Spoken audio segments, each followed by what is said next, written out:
Hello, everyone. What's going on? This is the Noah Gillian Show, and I, of course, am your host, Noah Gillian. So happy you decided to join in today. It is the 29th of November, 2022, and on today's episode, we are going to be going over the Eagles and Packers game from Sunday Night Football before discussing the overall playoff picture as a whole in the NFL. Before we get into the show, however, please hit that subscribe button if you're joining us on YouTube. If you're listening to us on Apple Podcasts or Spotify, please like, follow, drop a review on there. Would really mean a lot for the show. Also, you can find us on Twitter and Instagram. You can find the show's account in the little bubble on here for YouTube. You can find all of that stuff in the description below for Apple Podcasts and Spotify. So definitely make sure to go and give us a follow on social media. But without further ado, let's just get right into it. All right, the Eagles took on the Green Bay Packers in a football game on Sunday night, obviously, and it was a monster game. It was one of the craziest games of the weekend. Ended up being a final score of 40-33, with the Eagles coming away with the win, just like they have 9 other times this year.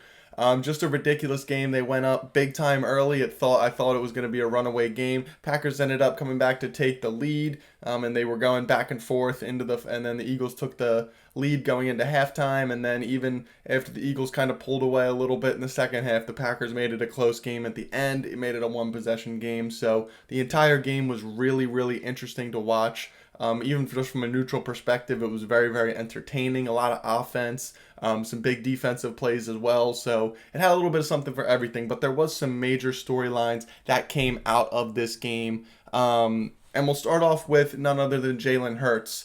Jalen Hurts rushed for over 100 yards in the first quarter, which is absolutely ridiculous. And he ended up finishing with a franchise record 157 yards rushing from the quarterback position. That is a franchise record, as I said, at the quarterback position, breaking Michael Vick's standing record ever since he was here. Obviously, a team with Randall Cunningham and Donovan McNabb at the quarterback position.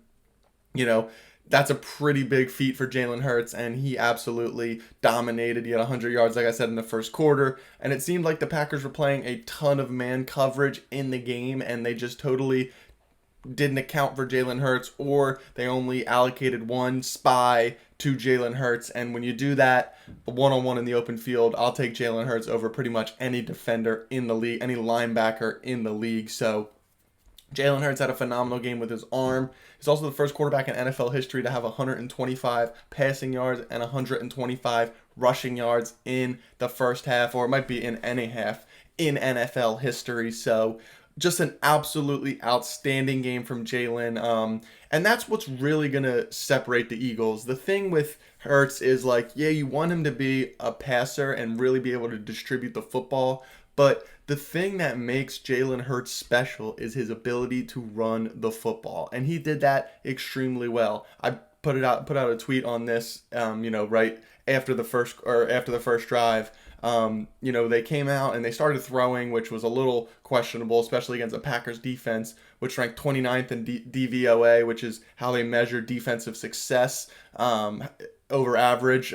So not very good. There's only 32 teams in the league, and they're 29th in that category. So I thought it would be a lot better rushing the ball, especially after last week when they kind of got stymied. You want to get back to the running game, but 2 straight throws, 2 straight incompletions. You're looking at 3rd and 10. They drop back to pass again. Defense breaks down. Hurts has a one-on-one with a linebacker. He breaks to run. Had a one-on-one with a linebacker. Breaks one guy down. Breaks another guy down. Runs for 20 yards, and the drive keeps going. Does that later again on the drive after he realizes he's going to have some numbers in the box. So he takes off, runs for another 20 yards, and that's what makes the offense so dangerous. And that's why the Eagles are 10-1. That needs to be a focal point. They kind of got back to that with Indianapolis. They were kind of struggling with that against the Commanders. I feel like he wasn't really taking advantage of that. Even some of the games before the Commanders games, when they started to struggle a little bit with the offense, and it kind of was getting stymied a little bit. You need to utilize that aspect of Jalen Hurts' game, and he did that in full force against the Packers. And what do you know? The offense looked great. We scored 40 points, and everything was clicking. Everyone had good games, and it all starts with number one. All starts with Jalen Hurts under center. Moving behind center now, we have Miles Sanders. He absolutely exploded in this game for 143 yards on 21 carries, which was a key number for him. Usually doesn't get over 20 carries, so the fact that he got 21 in this game, he absolutely delivered with 143 yards and 2 scores, both within the 5-yard line, or the one was outside the 10-yard line, so he broke a couple tackles, made his way in there. He's done a great job at breaking tackles this year. He's looked very explosive in a contract year, so I'll be interested to see how that looks in the offseason, but he absolutely looked great in this one. The Eagles team as a whole ran for 363 yards, which is absolutely ridiculous. I've been talking on this podcast for even last year and this year. When the Eagles hit 200 rushing yards, like, that is a great game. Like, that is a ridiculous game. Like, that is really, really, really, really good. And they come out with 363 yards on the ground this year. Only 6 teams in the NFL have rushed for more yards in a game since 1975. Only 6 teams have ever rushed for more yards in a game than the Eagles did on Sunday night since 1975. And speaking of specifically Eagles record, that's the most rushing yards they've had in a game since 1948. We're talking about post-World War II NFL. That's the last time they ran for this many yards in a football game as the Philadelphia Eagles. So just an outstanding game on the ground. First and foremost, we got to give credit to the offensive line, a unit that's for the main part stayed healthy this year, knock on wood, has been playing absolutely just amazing football left to right. Jordan Mailata's been dominant. Landon Dickerson's been one of the best left guards in the league. Jason Kelce, best center in the league. Isaac Seumalo's been a very, very productive right guard. And then you have Lane Johnson, who's probably the best right tackle in the league. So you would have guys playing at the absolute peak of their powers. You have young guys who are going to continue to carry the torch. And then you have a guy in Jeff Stoutland, the offensive line coach and the run game coordinator, who is just absolutely hitting on all cylinders and is criminally underpaid for the job that he does, because he is one of the best in the league at getting guys ready to play, understanding their assignments, and really grooming guys to be the best versions of themselves. And I mean, it's easy when you got guys like Lane Johnson, who's the 4th overall pick in the draft, or, you get certain guys, but then you get guys like Jason Kelce, a 5th round pick, Isaac Seumalo, a 7th round pick who never played football. He was a rugby player. But then you get guys like Lane Johnson, get 4th pick, and then you get guys like Landon Dickerson, who was the number 2 pick in the 2nd round, who would have been a 1st round pick if not for a knee injury at Alabama. So just an absolutely dominant game from the offensive line, absolutely dominant game from their quarterback. Their running backs absolutely killed it as well. Through the air, Jalen had about only 137 passing yards, he had 153 passing yards and 2 TDs. Threw a good percentage though, 16 to 28, 153, like I said, 2 touchdowns. And then, everyone kind of had pretty good games. Devontae was 4 for 50. A.J. Brown was 4 for 46 and a touchdown. Quez was 3 for 35 and a touchdown. So their 3 wide receivers got involved. Not really any tight ends involved in this game. But I think, the running game was dominating on all cylinders, and the wide receivers were coming up clutch when they needed to. Quez Watkins caught a beautiful back shoulder ball on the pylon right at the first half, was expiring for a touchdown. A.J. Brown beat a guy right off the line when they were right on the goal line too for an easy out route. Devontae was just the chain mover in this game. Like, everything on offense was clicking, and everything on offense was doing the job. They had 29 first downs. They went 8 for 15 on 3rd down, which was a great percentage. They went 2 for 3 on 4th down. They really made that happen, and they ran 79 plays as opposed to Green Bay's 49. So just overall, a dominant offensive performance. They only had 3 penalties as well for 25 yards, so was a lot more buttoned up, a lot more accustomed to what we're seeing from the Eagles under Nick Sirianni. They've been really kind of getting undisciplined in their last couple of games, so it was good to see them finally bounce back in a major way. And, hopefully that continues next week with Tennessee. But as we kind of shift away from the offense, let's shift into the defense, because that is another reason why the Eagles are 10-1 on the year. They had 2 more interceptions to add to their league-leading 15 picks on the year, one by Josiah Scott after it bounced off Darius Slay's helmet, and then another by Reed Blankenship. Yes, Reed Blankenship, an undrafted free agent rookie who's only played a few snaps this year, but that brings us to our next point, was thrust into the starting lineup because of the injury to C.J. Gardner-Johnson. Gardner Johnson is the NFL leader in interceptions this year, and he's going to miss some time. Unfortunately, he tried to lay a big hit on one of the Packers receivers in the first half, I believe it was, and actually ended up lacerating his kidney. You saw it. He hit somebody with his shoulder, and it didn't really seem like anything was wrong right away, but he just kind of like stood there and was just like really, really hurting, and then just kind of laid on the ground for a long time. And he's a tough guy too. He's not somebody who's just going to fall over just to fall over. I mean, this is a guy who hurt his hand against the Cowboys on Sunday Night Football, and ended up getting it wrapped up, ended up coming back later in the game and getting an interception. So definitely an integral part to this defense, but Blankenship stepped up. Shout out to him in that game. It's going to be interesting to see if they just give Blankenship the rope, or if they, I've seen this kind of thrown around on Twitter, if they maybe give Malcolm Jenkins a call. I don't know. He did say on a podcast with John Clark of NBC Sports Philadelphia that he's still in playing shape. He's still working out. Maybe if someone gave him a call in December or something, he would think about it. So I think Howie being aggressive as he's been all year, bringing in Ndamukong Suh, bringing in Linval Joseph, just making all the moves he has, I think he's going to give Malcolm a call and be like, hey, listen, do you want to come play for a month and, hold down the fort until CJ gets back and, maybe win another ring? I think Malcolm would be really interested in that. And I think, as good a story as Reed Blankenship was last night and could continue to be throughout the year, he's not Malcolm. And even Malcolm, who hasn't played all year, I think is still going to be could be a productive player. So that's kind of like a big what if, but I think that is an interesting point to bring up because it is something that could happen. How he's been aggressive and how he's been very, very on top of things in terms of making the move early and getting after it. So overall, was a fantastic game. The Eagles also won the turnover differential in this game. Like I said, they had 2 interceptions. However, they did fumble once, and that fumble was credited to A.J. Brown. That is his second fumble in the last 2 games. Meanwhile, that fumble has come directly after a takeaway from the Eagles. So that is something that just absolutely cannot happen. A.J. Brown is one of the highest paid players on the team. He is our alpha wide receiver. He's one of the best players on our offense. It's really, really tough when one of your big guys is fumbling the ball like that, and it's not like he gets jacked up or he gets hit like that. Like, he's kind of getting wrapped up and he's like fighting for extra yards and it just gets like poked out. It's like, that's where you got to really understand what's going on. Work on your ball security drills. I will give him a little bit of, slack. He was really, really sick this weekend. He said he was throwing up, lost about 7 pounds over the weekend from Thanksgiving on the weekend. He popped a blood vessel in his eye, for God's sake, because he was throwing up so much and so aggressively. So I'll give him a little bit of slack. He wasn't playing at 100%, but that is going to be something that needs to be cleaned up as we move forward into the home stretch. So that was a crazy game for the Eagles. It was a big win, Sunday Night Football against Aaron Rodgers and the Packers. So an outstanding win to move their record to 10-1.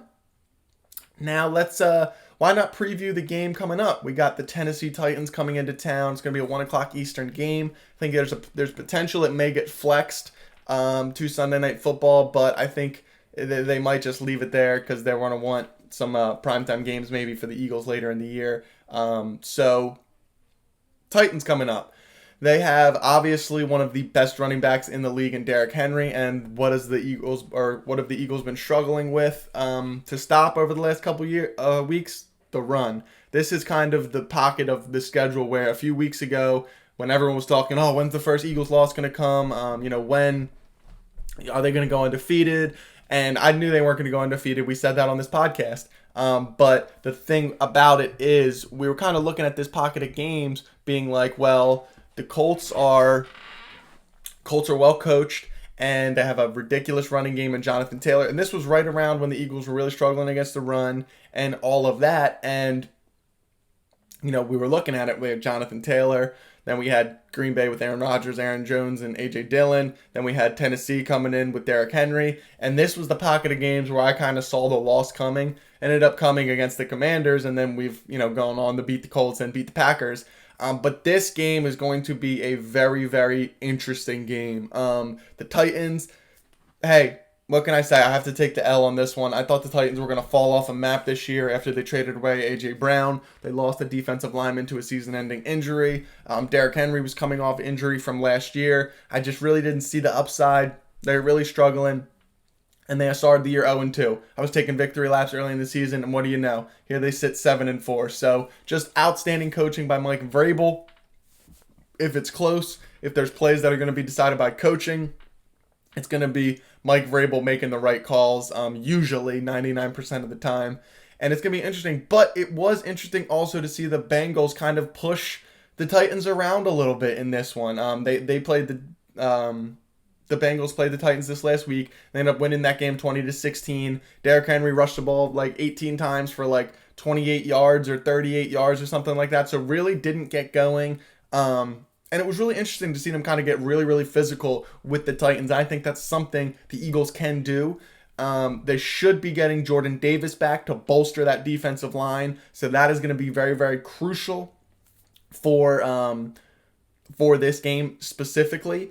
And as they kind of move on through the year, but this game specifically, one of the biggest things, especially when it comes to Derrick Henry, is stopping him before he gets going, stopping his feet before he gets north-south. And that's when you can really kind of bottle him up, as it's proved to be this in his career. But once he gets north-south, once he hits a hole, he's dragging guys for 8-10 yards. It doesn't matter who's hitting him. But if you can get him to kind of stop at the line of scrimmage and like pitter-patter his feet, try to find a hole, then that's when you can really kind of subdue his effect on the game, because there's no such thing as absolutely shutting him out. He's going to get some yardage regardless, just because of the beast that he is.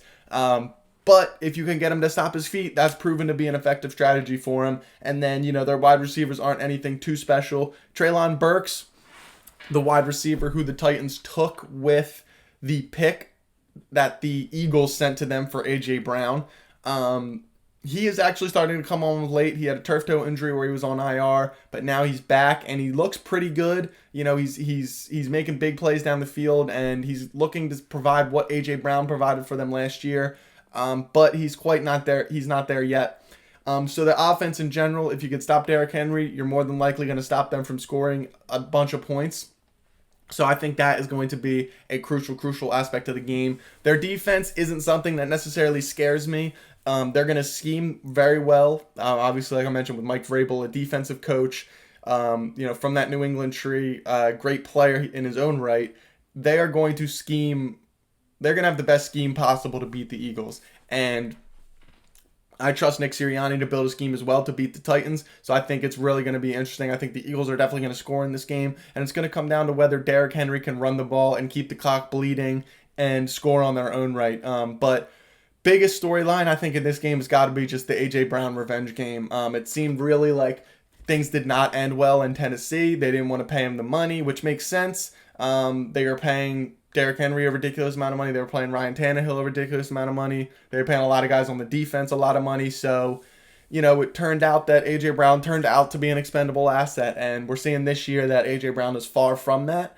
However, he is going to be up and ready for this game. I expect Hurts to feed A.J. Brown early and often in this one. It's a home game, so it's not like he's on the road. He's in home. He's in his own environment, and he's doing this against a team that he feels did them dirty. Yeah, I'm taking the overs on A.J. Brown's props this weekend. No doubt about it. But other than that, this is going to be a great test for the Birds. It's going to be a great test to see how they can stand up against a really good AFC team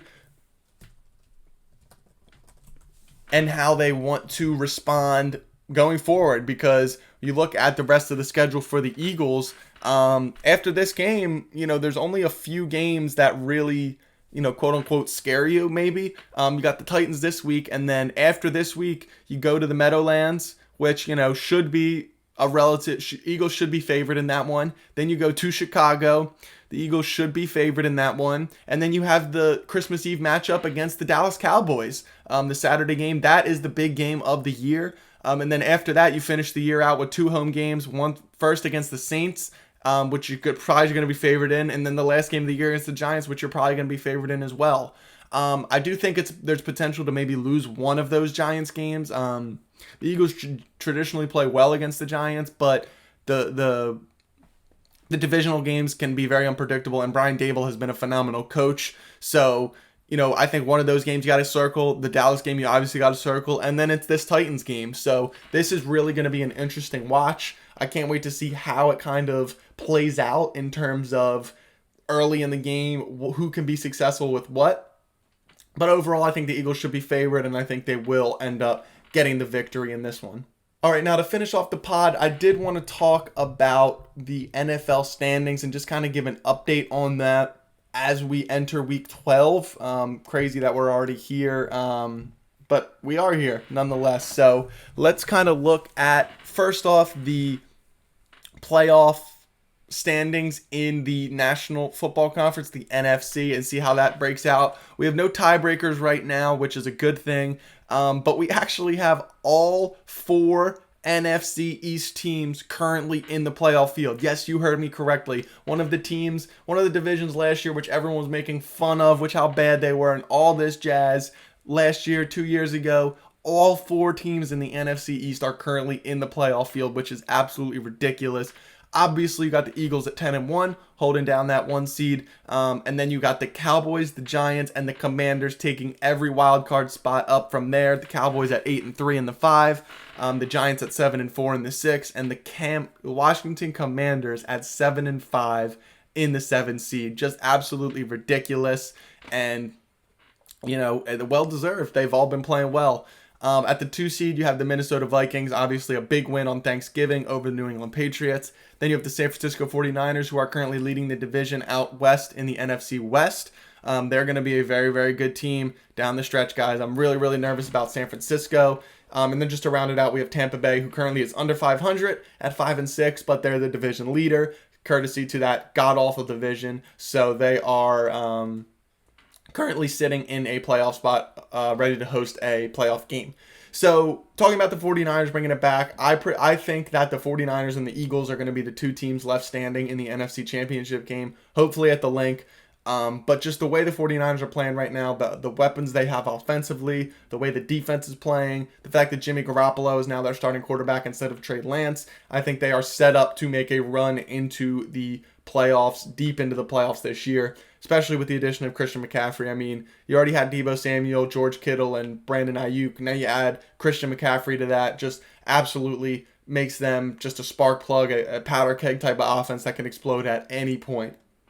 But other than that, you talk about 3 other teams in the NFC East occupying the wild card spots. Just out of the wild card picture, you have the Seattle Seahawks at 6-5, only a half game back of the Commanders. And then you have the Atlanta Falcons sitting at 5-7 and the 9 seed, and then the Detroit Lions at 4-7 in the 10 seed. The only reason the Detroit Lions are still in it is because they're only 1 game back of the Tampa Bay, or no, they're not in that division. Excuse me. The only reason the Falcons are still in it at 5-7 is they are only a half game behind the Tampa Bay Buccaneers for the division lead. Tell me if you saw that coming in week 12. The Lions are still just kind of hanging around at 4-7, and then kind of those teams outside of that, Green Bay Packers, Arizona Cardinals, Carolina Panthers, the New Orleans Saints, the Los Angeles Rams, and the Chicago Bears are all pretty much out of it. They all have 8+ losses, so they're probably not going to make it. So we kind of have a pack of 10, and more realistically, kind of just a pack of 9 that we expect to be there in the 7-man field. So pretty cut and dry in the NFC right now. A lot of, some separation, not a ton of tie breaks. Now we get to the AFC here, and this is where we have a ton of tie breaks, all this jazz to really kind of break down what's going on here. So let's start off at the top with the Kansas City Chiefs. They're currently 9-2, so they're in the 1 seed. I think Kansas City's going to be there at the end of it. Who they face, we'll see. But then you have the Miami Dolphins in the 2 seed at 8-3, and then they also have the same record as the Buffalo Bills. They're obviously in the same division. However, the wins tie break over Buffalo based on head-to-head win percentage. Obviously, the Dolphins beat them, so they have the head-to-head matchup win percentage, obviously, like I just said. So they will be in the 2 seed. That leaves the Buffalo Bills in the 5 seed. Then, like I mentioned, you have the Tennessee Titans currently leading the AFC South. They are in the division, but they are in the 3 seed over the 4 seed Baltimore Ravens, even though they have the same record based on win percentage in conference games. So that's what their tiebreaker breaks out to be. That's why they're 3. Baltimore is actually number 4 in this. They are leading the AFC East. AFC, what is this? The AFC North, my fault. They're leading the AFC North even though they have the same record as the Cincinnati Bengals because of head-to-head win percentage. They beat them this year. And then that brings us to the wild card, like I mentioned, the Buffalo Bills at 8-3 in the 5 seed, the Bengals at 7-4 in the 6 seed, and then the New York Jets, after a win this week against the Bears, are in the 7 seed. And the only reason the Bengals are ahead of the Jets in the 6-7 is because of head-to-head win percentage for the Bengals. And then you have a couple teams on the outside looking in, the New England Patriots at 6-5, and then the Los Angeles Chargers at 6-5 are both right there, both one game back of a playoff spot. And then after that, it's kind of, not really. I mean, the Jaguars are 4-7, the Colts are 4-7-1, but they're pretty much all out of it at this point. So you pretty much have 9-team fields in each conference. You have a couple teams who can really make some noise. It'll be a little bit more interesting in the AFC, mainly just because those two teams are above 500. And in the NFC, you have the Falcons and the Lions, which are obviously below 500. So it's going to be really, really interesting to see. There's going to be a lot of shuffling in the AFC, mainly because the teams are pretty much separated by 2 games that are in the playoff field.